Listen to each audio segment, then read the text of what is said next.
Here's our economics editor, Ben Chu.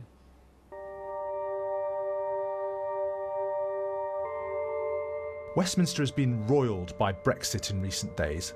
This is not, however, a normal prorogation. It is not typical. It is not standard.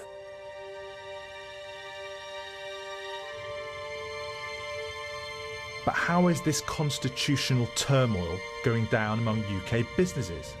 If you really want to delay Brexit beyond October the 31st, which is what you seem to want to do, then vote for an election and let the people decide. Let the people decide.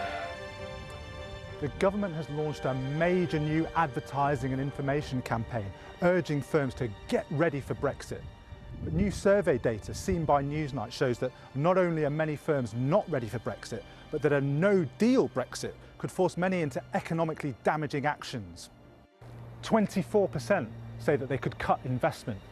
22% say that they would slash hiring. And perhaps most worryingly of all, 18% say they could move some or even all of their operations overseas. Some say the government's reliance on its website to transmit no-deal guidance to firms is a serious potential problem. You have some people which are super prepared, but you will find that there's people that are simply have not done anything.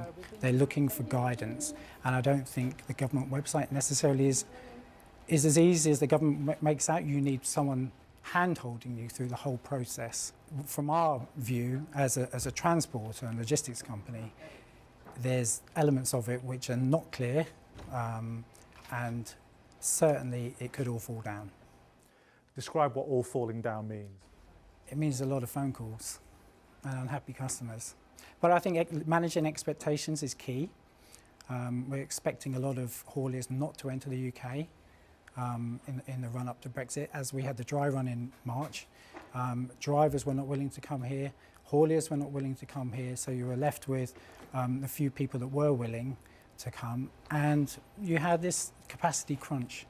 It was the prices started escalating quite quickly, and we'll probably see that again. Jordon Freight. Chciałam się zapytać. Tak, chciałam się zapytać. The government has stepped up practical assistance to navigate a no-deal scenario. As well as the £100 million business awareness campaign, the government has announced an extra £16 million for training in customs and the automatic enrolment of 88,000 firms in the most basic paperwork needed to continue trading with the EU after a no-deal Brexit. But those that rely on European regulatory approval to trade point out that there is a limit to how prepared they can practically be. So the government is saying it'll all be fine as long as businesses do what they need to do to get ready. Is that accurate from your perspective? No, it's not accurate at all. We have followed the government guidance. As I said, I think we were pretty on top of it anyway as experienced exporters outside of the Eurozone. So according to the government's checklist, Farmer House is ready.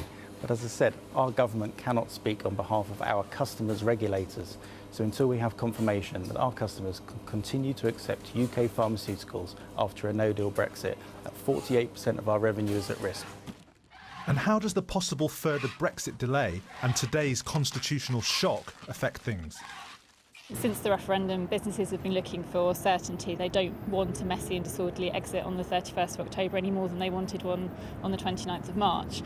So they've been thinking about what they need to do to prepare. All of the politics doesn't really help with the practicalities of who will I be able to hire, what customs arrangements will I need to follow, what rules will I need to adhere to. These are the things that businesses really care about more than what's going on down in Westminster. What we're looking at now is potentially another pushback of the deadline, which might avoid that messy and disorderly exit that we know that businesses want to avoid, but doesn't give any greater certainty about what the future holds beyond that.